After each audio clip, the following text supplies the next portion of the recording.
का रे, डोळ्यात पाणी का? फक्त यासाठी रडतोयस ना की तुला माझ्याकडे अक्कलकोटला येता येत नाहीये. इतर लोक जातात आणि तुला मात्र परिस्थितीनं बांधून ठेवलंय याचं वाईट वाटतंय ना. तू तिथे येऊन त्या गर्दीत मला शोधतोस, पण मी तर तुझ्या घरातल्या त्या कोपऱ्यात तुझ्या देव्हाऱ्यात मांडी घालून बसलोय. बाळा, मंदिरात मी राजा म्हणून बसलोय, लोकांचं गाऱ्हाणं ऐकायला. पण तुझ्या घरात मी बाप म्हणून वावरतोय, तुला सांभाळायला.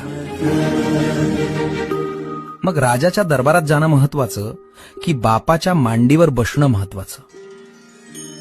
त्यामुळे अक्कलकोटला येता येत नाही याची खंत करू नकोस.